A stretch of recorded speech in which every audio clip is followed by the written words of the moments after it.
that about? Tradition. That was sort of a tradition. In Matthew, it records that at the feast, the governor was accustomed to release for the crowd any one prisoner who they wanted. So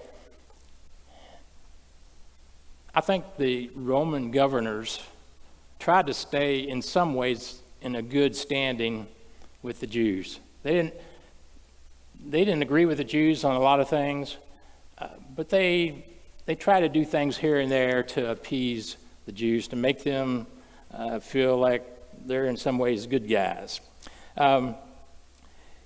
This incident is referred to in the Acts, the 3rd chapter, in verse 14. He says, "But you denied the holy and righteous one and asked for a murderer to be granted to you, and you killed the author of life, whom God raised from the dead. To this we are witnesses." There's several things that happen here that we're going to see in the book of Acts that they refer back to, this being one of those. Sometime during all of this, Pilate's wife comes in, recorded in Matthew. Remember what she said? "Don't have anything to do with that man. I've suffered a lot of things in a dream tonight because of him." We don't know what she saw, but it was obviously something that would have told her, we shouldn't be doing this to this man. And she didn't want her husband to be involved in doing this, even though he was, and he did. Pilate addresses him again. He desired to release Jesus. In Mark 15, it inserts this. And Jesus answered them saying, and Pilate, he answered them saying, "Do you want me to release for you the King of the Jews?" And it says they cried out again. They got more vehement as it went along. And it's interesting, when you read Mark's account in chapter 15, he says, the chief priests stirred up the crowd. It almost reminds me of what happened in Ephesus. Remember the riot? Because of the silversmiths were losing their income because of the teaching of Paul and others. And it says that a lot in the crowd really didn't know what they were there for. And I sort of get that impression here, because it says the chief priests were stirring up the people. They were the ones instigating this about crucifying Jesus. They cried out all the much more. So the third time, Pilate says, "Wow, what evil has he done?" He said, "I've found no guilt deserving of death. I will therefore punish and release him." He says the same thing again. Then they were urgent, it says, demanding with loud voices. It says their voices prevailed. How does a voice prevail? What does that mean? They were louder? That's possibly true. When you got one man saying one thing, you got a whole crowd saying something else. Persuaded. I think that's a good word. He gave in to them. He gave them their desires. He says their voices overcame him, in a sense. So he finally agrees to grant their wishes. It says he delivered Jesus over to their will. Again, in Acts 2, we read in verse 23, "This Jesus delivered up according to the definite plan and foreknowledge of God, you crucified and killed by the hands of lawless men." This definite plan and foreknowledge. It almost sounds like God was controlling Pilate. Is that right? I see you shaking heads this way. Why do you say that? Would I like to comment on that idea?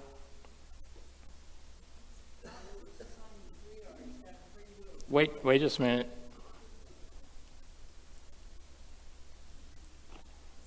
Pilate was the same as we are. He had a free will choice to do that. God wasn't going to make him, but it's like we've discussed before, God used people on this earth for things to be carried out, but he didn't make him do it. We talk about God being omnipotent, and we think of the idea of a holograph where you can see from every angle. Well, that's sort of how God sees. He sees the future, he sees the heart, and it all can happen. It's simultaneous. God doesn't work in time like we work in time. He sees all of this and knows all of this. We can't understand that mind. We can only stand in awe of it. But he knows what men are going to do. And so when it says this was a definite plan and foreknowledge, has nothing to do with these people were predestined to do this, but he knew that they would. Just like he used Pharaoh. Many times it's spoken that God hardened Pharaoh's heart. But we know when we look at other scripture, God wasn't doing the hardening. Satan was doing the hardening. Pharaoh was hardening his own heart. And I think this is the same sense. Pilate's doing what Pilate wants to do. Bottom line. So in Mark, the 15th chapter, it gives this account in verse 16. He said, "And the soldiers led him away inside the palace, that is the governor's headquarters, and they called together the whole battalion, and they clothed him in a purple cloak, and twisting together a crown of thorns, they put it on him. And they began to salute him, 'Hail, King of the Jews!' And they were striking his head with a reed and spitting on him and kneeling down in homage to him. And when they had mocked him, they stripped him of the purple cloak and put his clothes on him. And they led him out to crucify him." Pilate did try to release Jesus, didn't he? Didn't Pilate know intellectually that this man wasn't worthy of death? He knew that from a legal court standpoint, yet he gives in. What does this say about Pilate's character? Anybody want to describe what's Pilate's character's like? We got a volunteer way over here. When we see what Pilate did and what he didn't do and what he said and what he didn't say, what does it say about his character?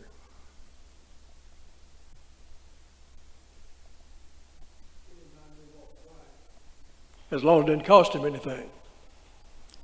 Say that again. So He didn't mind doing right as long as it didn't cost him. If it didn't cost him anything. And we have the same problem today. You think we suffer from the same symptoms? Sometimes? Most of us do. Most of us do. I guess more than most, maybe. We all have times, one of the things that we study with new Christians is from the book of 2 Peter, the first chapter, where it talks about the things that we add to our faith. And one of those things is virtue. And in that lesson, we use the example of what virtue is and what it's not. Pilate is an example of not having virtue. He didn't stand up for what was right. He knew what was right here, but he gave in to the pressure. He wanted to stay in good standing with these Jews, so they're so strongly desirous of what they're asking, he's eventually going to give in to them. So he's a morally weak character, to say the least. He has no real convictions about things.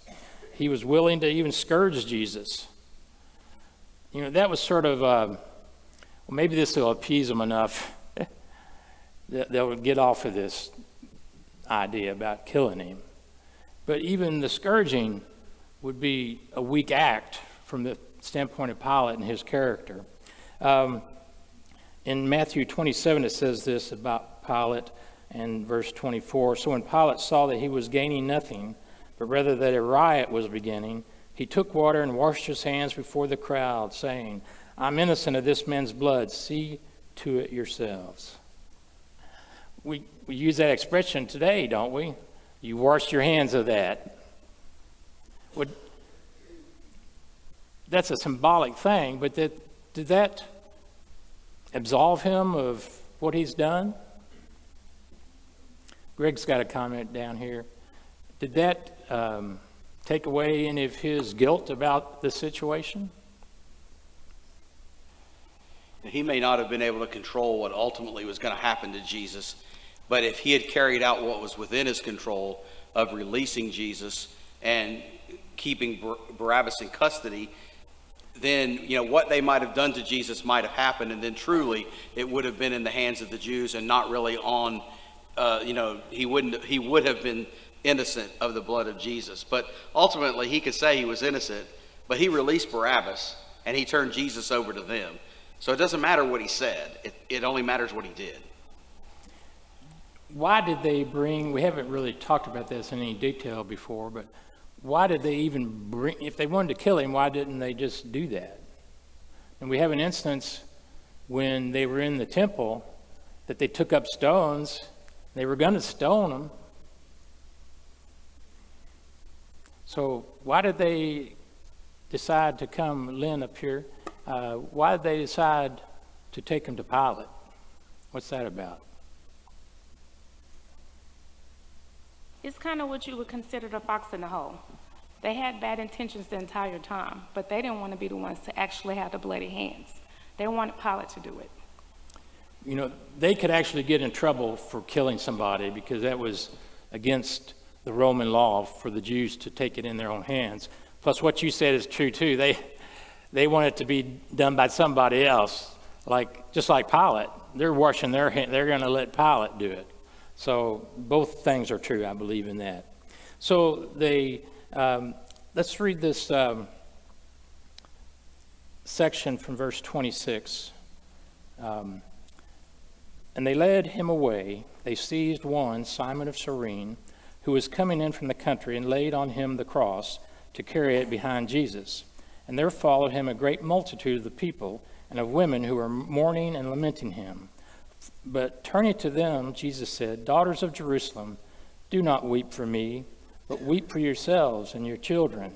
For behold, the days are coming when they will say, Blessed are the barren and the wombs that never bore, and the breasts that never nursed. Then they will begin to say to the mountains, Fall on us, and the hills, cover us. For if they do these things when the wood is green, what will happen when it is dry?" In John's account of this, it says that Jesus left carrying his own cross. But here we see, evidently I think the obvious explanation of that is Jesus, he had already been beaten and scourged. And when you've been beaten and scourged, doesn't that take a little bit out of you? To say the least. You could almost be at the point of death at this point. And then they ask you to carry the cross. So he started out carrying it according to John, but then they pull in this Simon from Cyrene. It's interesting about this Simon of Cyrene because first of all, Cyrene is on the north coast of Africa. And he was possibly in Jerusalem. We don't know this, but it's a very good possibility. He was there for the Passover. He had traveled all that.